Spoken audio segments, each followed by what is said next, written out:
I'm scared. Today, after having to pull out of the Chicago Marathon a few weeks ago, where I was aiming to get myself back into that top 10 fastest all-time list in the UK, and 10 days out, I ended up on crutches. I haven't run since, but today, I'm finally getting some answers. I'm getting ready to go and see my trusted physio, Dr. Chris Bramah, who not only is a genius, but knows my body inside out. And I'm hoping today is the day I will get my roadmap for recovery from this injury. Finding out answers to things like, what are the exercises I actually need to be doing? What should I absolutely avoid doing so that I'm not perpetuating this problem? And most importantly, when might I be running again? I should be running in a week's time. And for anyone who's new here, hi, I'm Phily. I'm a professional marathon runner who cannot run right now, which, as you might have guessed, is slightly infuriating. And 2.5 weeks out from the Chicago Marathon, which was meant to be my third major, I picked up a knee injury that literally stopped me in my tracks. We tried to rest and offload it for a few days, and that sort of worked because I was able to run pain-free once. But after the pain came back, my physio recommended that I go and get an MRI to make sure there's nothing sinister going on here. The MRI report told me I had a fracture in my medial femoral condyle, basically where your thigh bone connects to your knee. Some abnormalities with my kneecap sitting a little bit higher and some maltracking, some cartilage damage, just general inflammation. And so I was put on crutches immediately to non-weight bear to try and heal this bone injury, which, as it turns out, wasn't necessary. When I got home to the UK, I had my MRI scan and the report looked at by one of the best radiologists in the world, and I don't have a fracture. No cartilage damage, just the bone bruise from the fall that I took a few months prior, which is the root of this problem. And bone bruises can show up for months on scans, even when they're not causing a problem. Good news, no longer on crutches. Bad news, it still hurts. Which brings me to today. We're gonna figure out how to stop it hurting, how to get this fixed, and back to doing what I do best. Left foot, right foot, round in circles, as fast as possible. Wish me luck. And it's the next day. As you might be able to tell, I just needed 5 minutes to process the physio appointment yesterday and everything that Chris said and my next steps, because I think it'll help if I fully know what's going on before I run you through all of it as well. Because there's a lot to unpack. I've still got my tape on. Can you see that? Look at that fine quality taping. I'm gonna take you through everything we worked on yesterday, what all the next steps are, and how one of the things I've been advised to do is gonna be really difficult for me over the next week. But first, I am so excited to talk to you about who we're partnering with today to bring you this video. I may not have the joy of running back in my life yet, but it's November, which means it's basically Christmas, and I am smelling festive, and I am unreasonably proud of it. How, you ask?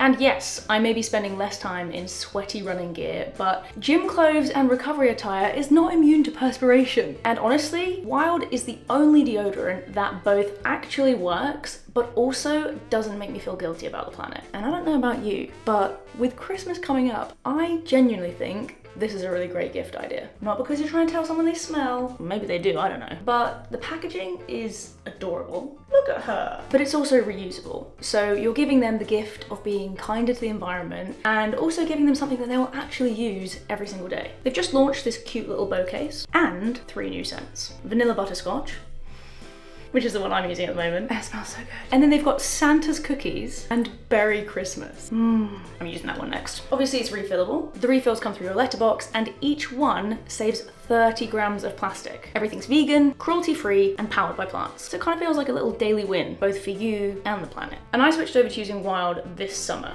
and it actually works, guys. Even on double run days, when I'm really putting it to the test, I'd highly recommend. Wild have very kindly sent me a code for you guys to use, which is Phily2025. That gets you 25% off until the 1st of December. And this is the biggest discount they've offered all year. So if you want to smell delicious, take a look at the link at the top of my description or use the QR code on screen. Right then, let's see if Chris can teach me how to be a runner again, shall we?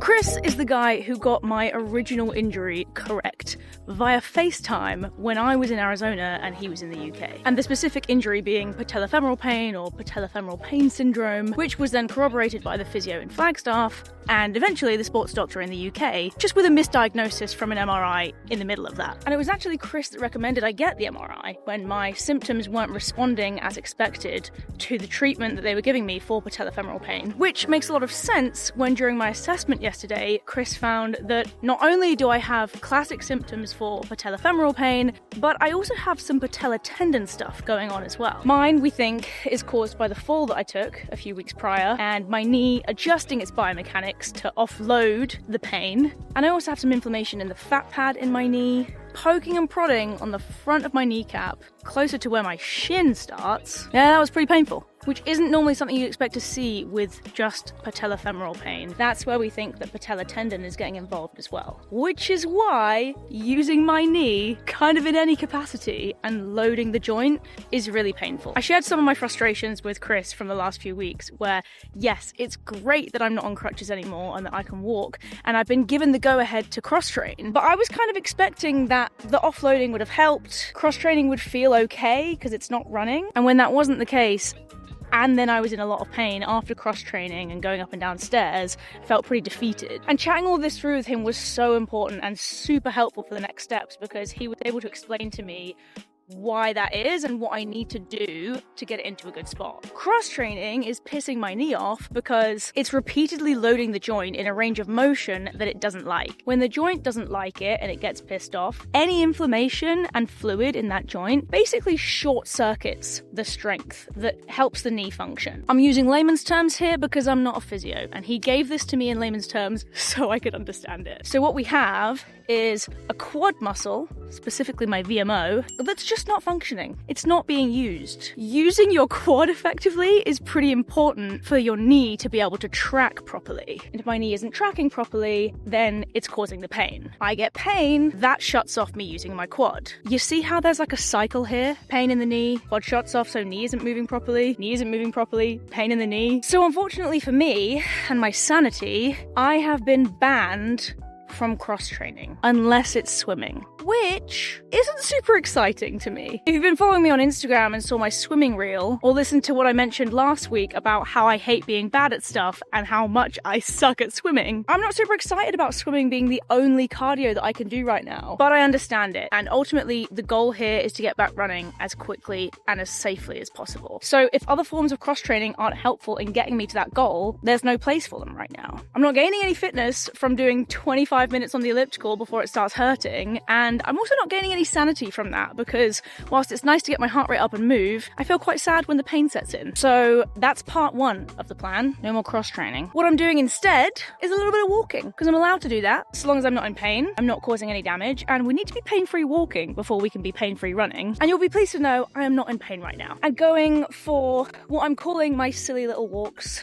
or my mental health walks first thing in the morning, is giving me some of what I would get from running, from cross-training. It's getting me outside, it's getting me moving, it's helping me clear my head, and it's better than nothing. But simply staying away from what's going to aggravate this, not cross-training, not running, isn't going to be enough to get me back to where I need to be. What I need to be doing is some very specific targeted strength work that Chris has given me based on how I'm moving, how he has seen me perform or not perform doing those strength exercises at the physio appointment, and that is hopefully going to be my ticket to progressing through the timeline of return to running that he's given me. Exercise number 1, I am on the leg extension machine, which isn't something I've integrated into my gym at all really in the past. And the reason we're doing this is because my VMO, it's like this part of the group of muscles known as the quadriceps, it's not really doing much for me right now. It's probably been weakened gradually over time from the fall as my knee has kind of adapted the way that it moves, but it's also lost a lot of strength from being on crutches. So I've got fairly heavy single leg raises that hilariously I can do with absolute ease on my left side. I can see my VMO, she's pumping iron, she's working. When I do it on my right side, I'm like, do I have a VMO? Is my right VMO with us right now? I've also got a variation of some glute bridges to do where Chris has kind of shown me specific pointers to look out for, like my knee actually being out where it should be rather than just collapsing inwards, which it has the tendency to do right now. And that's showing that my glute is lacking some strength right now as well, which is going to be really important to get my knee working properly again. Even though the lack of strength in my quads has probably recruited my glute to work a lot harder, my right glute's still not pulling its weight. I've also got some heavy calf raises to do because we're looking at strength up and down the chain here. Everything connecting to the knee needs to be tip-top. That will also help in turn with my tendency to have some Achilles flare-ups. So it's kind of a double whammy. And then I've got another glute exercise where I'm in kind of an A position and I'm hip hitching and pressing a Swiss ball into the wall. And it absolutely kills. But we actually had to put this exercise exercise in because one of the other glute exercises that Chris gave me, which was kind of like a side-lying, banded kick-out exercise, my glute just wasn't firing. We tried to tweak the position so we could use that exercise, but I was relying on my hamstring. So what all of that shows us is there's a lot of dysfunction around the knee that needs to be working properly for me to even entertain my knee not hurting. So I'm doing those exercises 3 times a week, and I will see Chris after doing them for a week, and hopefully that will bring us to our first checkpoint. So what Chris has given me, as well as a really good understanding of where my body is at and how that relates to my injury, is a bit of a roadmap to being able to run again, but with some hurdles to clear first. I've basically got some targets that I absolutely have to hit before I can lace up my running shoes. And alongside that, I think my mindset needs to change throughout this process as well. When I thought I had a fracture and it was going to be 12 weeks total not running, that really sucked. But after getting my head around it being the reality, it was very easy to do the right or the wrong thing. Whereas what I've got now is a little bit more nuanced. We really need to key off how my body's responding to it in order to know what we're doing next. For the stage that I'm in right now, the black and white is no cross training for the next week, unless I'm swimming. Do I find that hard because I like getting my heart rate up and feeling like I'm working on my fitness? Yes. But I can't work on my fitness with a bum knee. So the flip side of that is I can do some other things. I have more time right now, so I can maybe fit more things into my schedule that I wouldn't normally be able to because of training, and try and really focus on enjoying those things. Filling my cup up in other ways with my silly little walks and doing some other extracurricular stuff. Then as we progress things and I clear some of these hurdles, getting to each little checkpoint that gets me one step closer to running, that mindset can tweak a little bit. Hopefully I will feel more like an athlete again through that process, but I think throughout all of it, I need to be giving myself the kindness and the compassion that I would give to a friend if they were coming to me and talking about how this all feels. Because it is difficult not knowing whether you're coming or going. If I have a flare up in pain,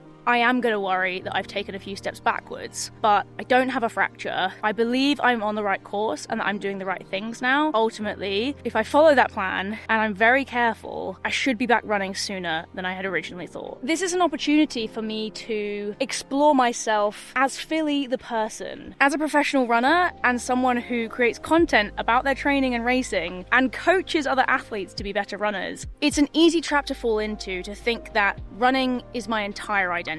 But it's not. I bring other things to the table. I am so many other things, and I'd love to really lean into working on that and maybe having a healthier relationship with running when I come back. I'm not saying that I'm going to set easier goals or lift my foot off the gas in getting to the Olympics in LA in 2028, but I think I can do all of that whilst also being Phily the person and not just Phily the runner. And it's all well and good me talking about it, but doing it in practice is much harder. And sometimes you just have to accept that having more vague timelines and it being a bit more unknown what the specific date I will be back running is hard. But I do have an indication of when that date could be, which I really hope we can make happen. So here's the checkpoints. First, I need to be pain-free doing my day-to-day life. Walking around, functioning, existing. Second, I need to be pain-free going up and down stairs. And I'm probably halfway between these two right now, having not cross-trained for a few days and started my strength exercises. Once we're confident that I've cleared hurdle 2 of the stairs being no issue up or down for my knee anymore, then we will progress to doing some walking drills, which I will do in the clinic with Chris's supervision. And this is us introducing movements that resemble running again. Putting my knee in the range of motion that it would in running and putting it in some of the stress positions that it would have to experience to be able to run. Once I then clear those walking drills, we get to hurdle number 4, which is some force plate strength testing. This allows us to not only determine the strength that I've built back by doing the exercises he's given me, but also to make sure that my strength is in a place that it's going to be able to support running and that this pain is not going to just come back. And then the hurdle to clear after that is trying to run. It's that simple. Do all of those hurdles have a specific date attached to them? No. We need to key off how my body responds. But I did ask Chris the question of when he thinks it might be likely. If all of this goes really well, I'm super sensible, I do those strength exercises, it progresses as expected, I should be running in 3 weeks' time. So hit that subscribe button if you want to know how this all pans out, and if you are with me on this comeback journey from this injury, please cross all your fingers and toes for me, but we might be back running and loving the grind in just 3 weeks.